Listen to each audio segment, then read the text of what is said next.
यदि ईश्वर प्राप्ति के लिए ज्ञान के मार्ग में पैर रखते समय मन में दृढ़ निश्चय हो गया हो तो फिर बल की कमी नहीं होती।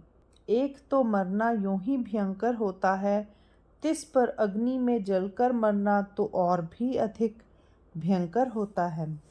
लेकिन इतना होने पर भी पतिव्रता उस जलकर मरने की भी परवाह नहीं करती।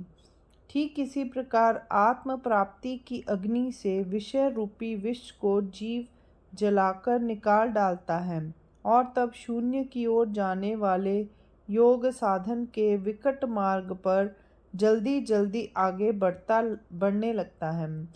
फिर किसी प्रकार का निषेध उसके मार्ग में बाधक नहीं होता। ना तो वह विधि को ही मानता है और ना महासिद्धियों के मुँह में ही पड़ता है।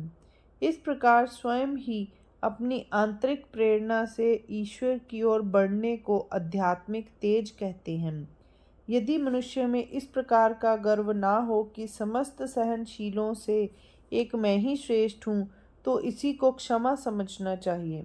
शरीर पर हजारों रोम होते हैं, पर उनका भार सहन करने पर भी शरीर को कभी उनका मान भी नहीं होता।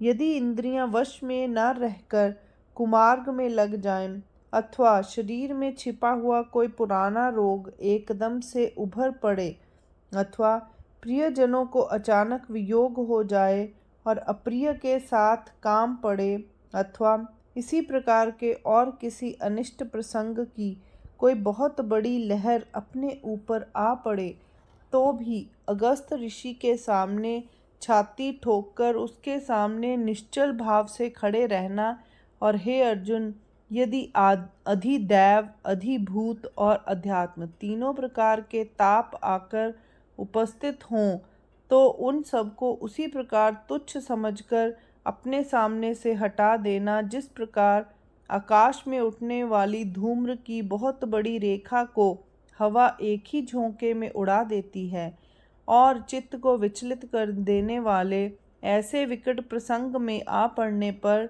भी धैर्य ना छोड़कर अच्छी तरह उसके मुकाबले में डटे रहना ही धृति कहलाता है। हे अर्जुन, यह बात तुम अच्छी तरह अपने ध्यान में रखो। अब शौच सोने का मुलम्मा चढ़ा चढ़ाकर स्वच्छ किए हुए और गंगामृत से भरे हुए कलश के समान है, क्योंकि शरीर के द्वारा निष्काम कर्मों का होना और जीव का विवेक के अनुसार आचरण करना सब शुचित्व के ही ऊपर से दिखाई देने वाले लक्षण हैं। अथवा जिस प्रकार गंगा का जल प्राणी मात्र के पाप और ताप का शमन करता है और अपने तट पर के वृक्षों का पोषण करता हुआ समुद्र की ओर जाता है, अथवा जिस प्रकार सूर्य संसार का अंधकार दूर करता हुआ और संपत्ति के मंदिरों के द्वार खोलता और उन्हें प्रकट करता हुआ आकाश की प्रदक्षिणा के लिए निकलता है, उसी प्रकार यह भी बंधन में पड़े हुए लोगों को मुक्त करता है, डूबते हुए लोगों को बाहर निकालता है और दुखितों के संकट का निवारण करता है। बल्कि यह कहना चाहिए कि वह दिन रात दूसरों का सुख अधिकाधिक बढ़ाता हुआ प्रकारांतर से अपने ही स्वार्थ का साधन करता है।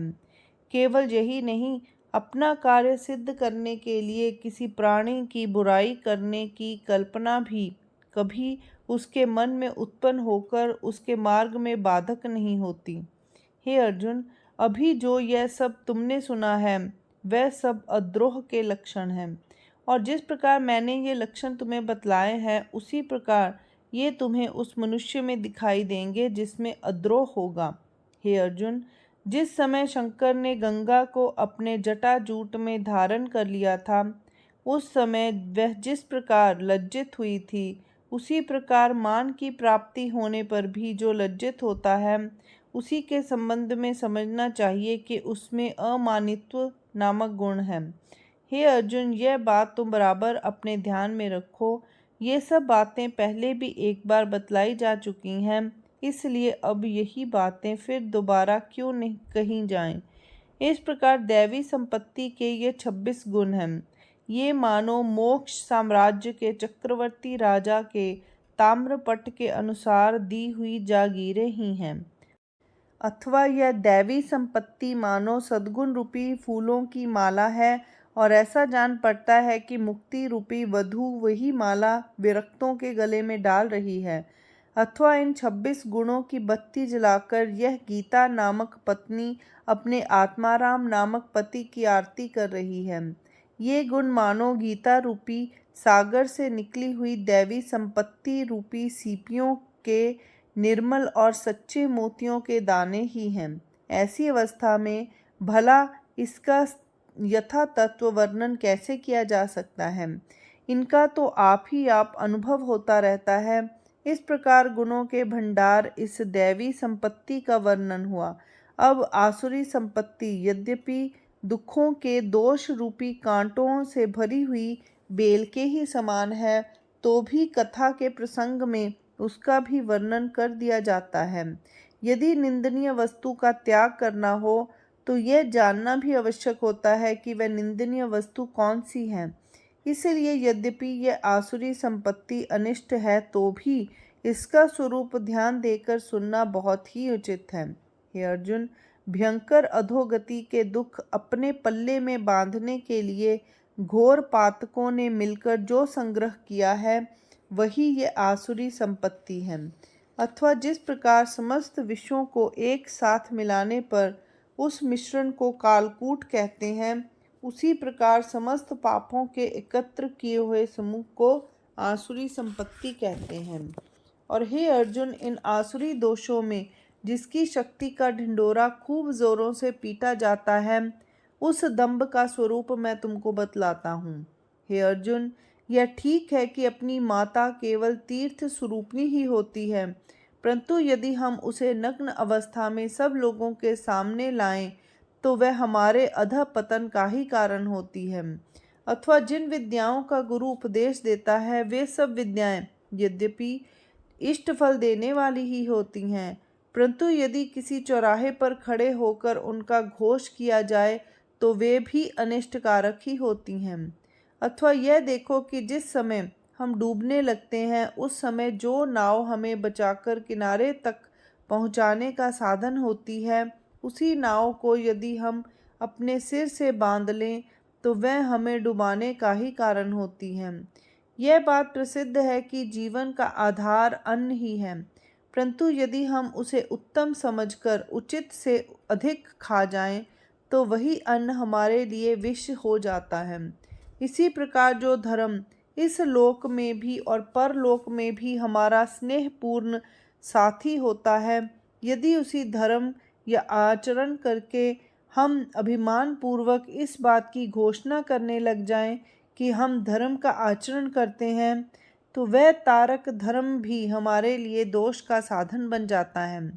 इसलिए हे अर्जुन, यदि हम अपने किए हुए धार्मिक कृत्यों का शाब्दिक आडंबर चारों दिशाओं में फैलाने लगें तो वह धर्म भी अधर्म हो जाता है और इसी प्रकार की करनी को दंभ कहते हैं। अब दर्प के लक्षण सुनो। जिस प्रकार मूर्ख की जिह्वा पर अक्षरों का थोड़ा बहुत संस्कार होते ही वह अर्थात उसके कुछ पढ़ लेने पर वह ब्राह्मणों की सभा की भी निंदा करने लगता है, अथवा जिस घोड़े पर चाबुक सवार चढ़ चुका होता है वह घोड़ा जिस प्रकार ऐरावत को भी तुच्छ समझने लगता है, अथवा जैसे किसी कंटीली झाड़ी के शिखर पर चढ़ा हुआ गिरगिट स्वर्ग को भी तुच्छ समझने लगता है, अथवा यदि ईंधन के साथ घास फूस भी आ जाए तो अग्नि की लपटें जिस प्रकार आकाश की ओर उठने लगती हैं, अथवा किसी छोटे से ताल या गड्ढे का आश्रय पाकर मछली समुद्र को भी तुच्छ समझने लगती है, उसी प्रकार स्त्री, धन, विद्या, स्तुति और मान प्राप्त करके मनुष्य भी मद से अंधा हो जाता है। मानो एक दिन के लिए पराया अन्न पाकर ही वह दरिद्र भिखारी अपने आप को धन्य समझने लगता है। अथवा जिस प्रकार बादलों की छाया प्राप्त होने पर कोई अभागा मनुष्य अपना घर गिरा देता है, अथवा मृग जल की बाढ़ देखकर कोई मूर्ख अपना पानी का घड़ा फोड़ डालता है, उसी प्रकार प्राप्त होने वाली संपत्ति के कारण मत्त हो जाना ही दर्प कहलाता है। हे अर्जुन, इस सिद्धांत में कहीं नाम को भी अपवाद नहीं है। अब यह सुनो कि अभिमान किसे कहते हैं। वेदों पर जगत की श्रद्धा है और इस श्रद्धा में ईश्वर परम पूज्य माना जग गया है और सारे विश्व को प्रकाशित करने वाला सूर्य ईश्वर ही है। सारे जगत को सार्वभौम वैभव की अभिलाषा रहती है और जगत को इस बात का बहुत ध्यान रहता है कि हमारी मृत्यु न आवे। और यदि इन्हीं बातों के लिए सारा जगत ईश्वर की भक्ति और स्तुति करने लगे तो इसमें आश्चर्य की कौन सी बात है। परंतु ईश्वर की यह स्तुति सुनते ही आसुरी मनुष्यों के मन में मत्सर उत्पन्न होता है और उस मत्सर की बेल बढ़ने लगती है। आसुरी मनुष्य कहता है, मैं तुम्हारे ईश्वर को निगल जाऊंगा, तुम्हारे वेदों को विष दे दूंगा और अपने महत्व से उनकी सत्ता का नाश कर डालूंगा। दीपक की ज्योति देखते ही जिस प्रकार पतंगा व्याकुल हो जाता है, जुगनू को जिस प्रकार सूर्य अच्छा नहीं लगता और टिटहरी ने जिस प्रकार महासागर के साथ वैर ठाना था, उसी प्रकार आसुरी मनुष्य अपने गर्व के फेर में पड़कर ईश्वर का नाम भी सहन नहीं कर सकता। वह स्वयं अपने पिता के साथ भी सौतेलेपन का ही भाव रखता है, क्योंकि उसे इस बात का डर रहता है कि वह मेरी संपत्ति में हिस्सेदार होगा। इस प्रकार जो मनुष्य अहम मन्यता से फूला हुआ, उन्मत्त और अभिमानी होता है, उसे अधोगति या नरक का चलता हुआ मार्ग ही समझना चाहिए। अब मैं क्रोध के लक्षणों की व्याख्या करता हूँ। दूसरे लोगों का सुख आसुरी मनुष्यों के मन को विषय के समान कड़वा लगता है और दूसरों का सुख देखकर वह क्रुद्ध होता है। जिस प्रकार खौलते हुए तेल में पानी की बूंद पड़ते ही वह तेल भभक कर जल उठता है, अथवा जिस प्रकार चंद्रमा के दर्शन से श्रृगाल व्याकुल होकर मन में जलने लगता है, अथवा विश्व के जीवन स्वरूप और उसे उज्जवल करने वाले सूर्य के प्रातःकाल उदय होते ही पापी उल्लू की आंखें फूट पड़ती हैं, अथवा जगत को आनंद देने वाला प्रातःकाल जिस प्रकार चोरों के लिए मृत्यु से भी बढ़कर दुखदायक होता है, अथवा जिस प्रकार सांप के पेट में पहुंचकर दूध भी कालकूट विष बन जाता है, अथवा जिस प्रकार समुद्र के अपरंपार जल से बड़वाग्नि और भी अधिक प्रज्वलित हो जाती है और चाहे कितने ही उपाय क्यों न किए जाएं, परंतु फिर भी वह किसी प्रकार शांत नहीं होती, ठीक उसी प्रकार दूसरों की विद्या और सुख आदि ऐश्वर्य देखकर यदि किसी का क्रोध भड़क उठे तो इसी मनोवृत्ति को क्रोध कहते हैं। अब मैं ये बतलाता हूँ कि पारुष्य किसे कहते हैं।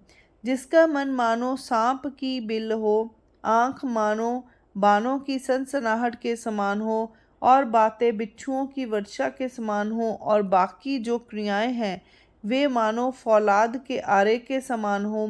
तात्पर्य यह कि अंदर और बाहर का स्वरूप इस प्रकार प्रखर होता है, उस मनुष्य को मानव जाति में अधम समझना चाहिए। यह तो पारुष्य का विचार हुआ। अब अज्ञान के लक्षण सुनो।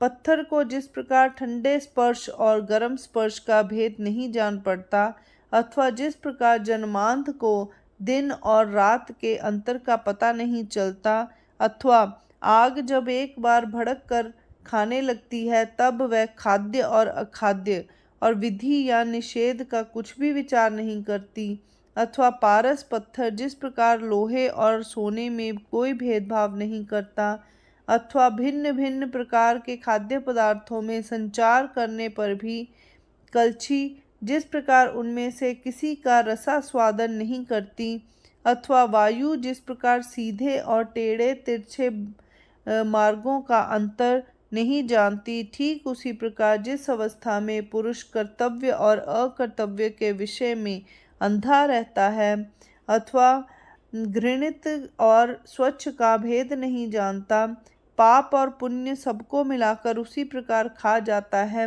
जिस प्रकार बालक हाथ में आई हुई अच्छी और बुरी सभी तरह की चीज़ें मुंह में डाल लेता है, और जो ऐसी घृणाहीन अवस्था होती है कि जिसमें बुद्धि को इस प्रकार बात का पता नहीं चलता कि मधुर क्या है और कटु कैसा होता है, उसी अवस्था को अज्ञान कहते हैं। इस विषय में शंका के लिए कुछ भी स्थान नहीं है।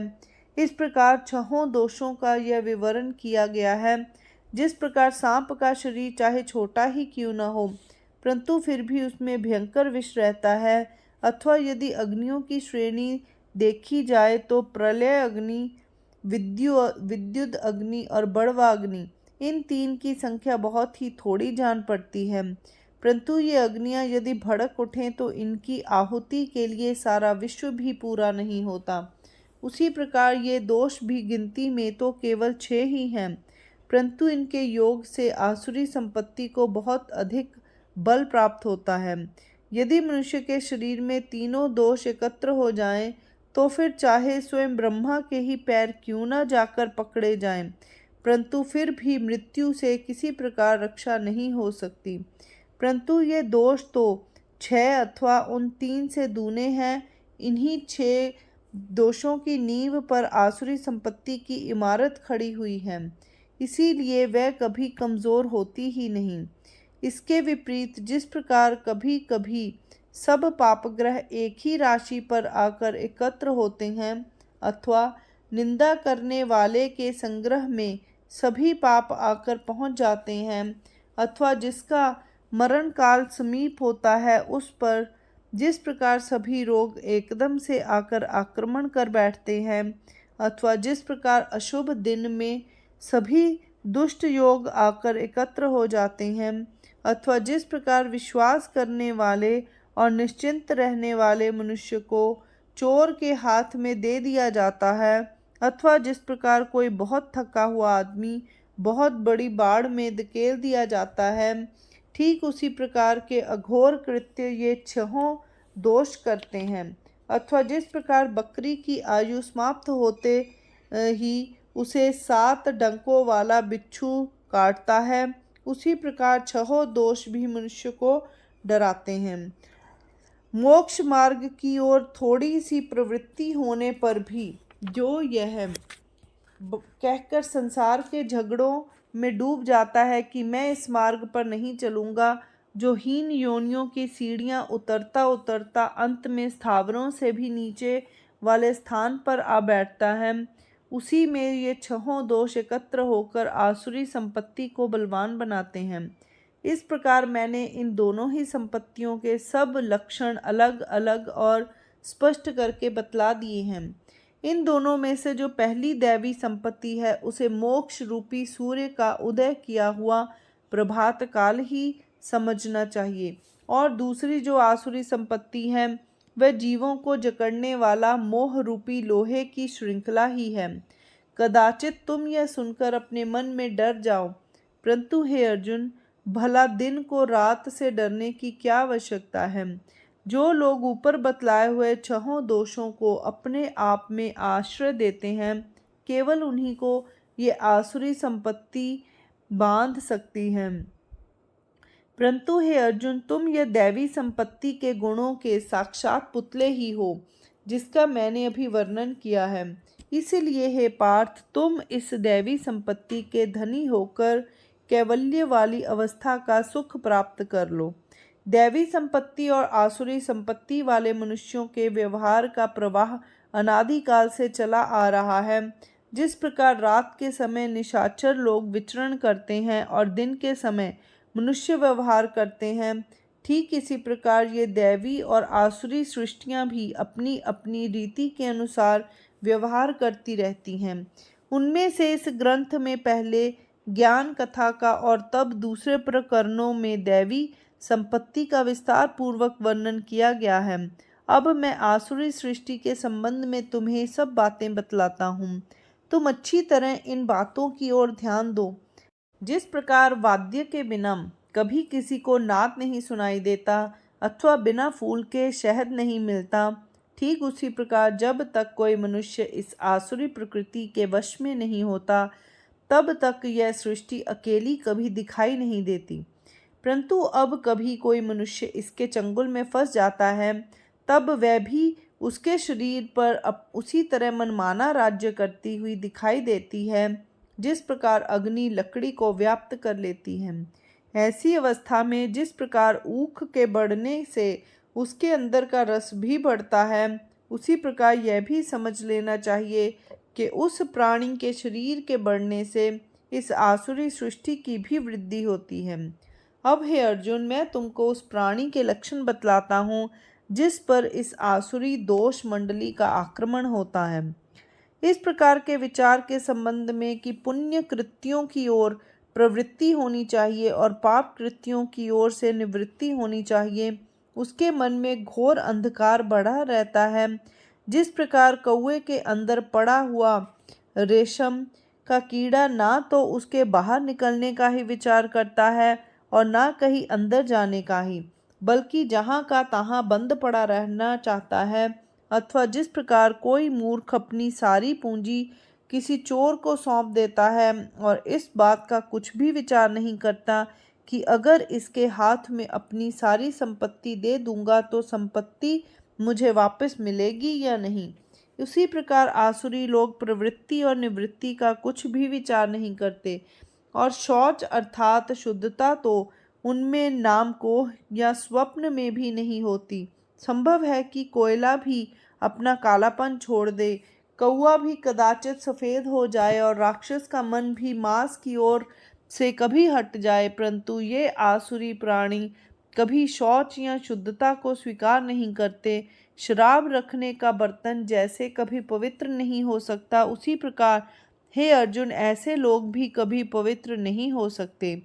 शास्त्रोक्त विधि विधानों के प्रति अनुराग अथवा बड़ों का अनुकरण करने की इच्छा अथवा शुद्ध आचार की बात कभी उनके यहाँ हो ही नहीं सकती। जिस प्रकार बकरी चारों ओर मनमाना चरती रहती है अथवा वायु स्वेच्छाचार पूर्वक इधर उधर बहती रहती है अथवा अग्नि जो कुछ पाती है वह सब जला डालती है, उसी प्रकार ये आसुरी प्रकृति के लोग भी कुमार्ग में बाहर आगे ही बढ़ते रहते हैं और बराबर नंगे होकर नाचते हैं और सत्य के सदा वैर ठानते रहते हैं। यदि बिच्छू कभी अपने डंक से केवल गुदगुदा सकता हो, तभी ये आसुरी लोग भी सत्य बात कह सकते हैं। अथवा यदि अपान वायु में से कभी सुगंध निकल सकती हो, तभी इन आसुरी लोगों में सत्य भी दिखाई दे सकता है।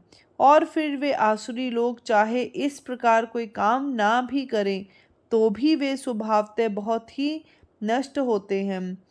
इनकी बातों की कुछ विलक्षणता मैं तुमको बतलाता हूँ। यदि सच पूछो तो ऊंट का ऐसा कौन सा अवयव है जो अच्छा कहा जा सके, ठीक वही बात इन आसुरी पुरुषों के संबंध में भी है। परंतु फिर भी इस प्रसंग के अनुसार मैं तुम्हें उनकी कुछ बातें बतला देता हूँ, ध्यानपूर्वक सुनो। जिस प्रकार धुआं निकालने वाली चिमनी के मुंह से बराबर धुएं के भभके ही निकलते रहते हैं, उसी प्रकार इन लोगों के मुंह से जिस प्रकार की बातें निकलती हैं वह मैं तुम्हें बतलाता हूँ।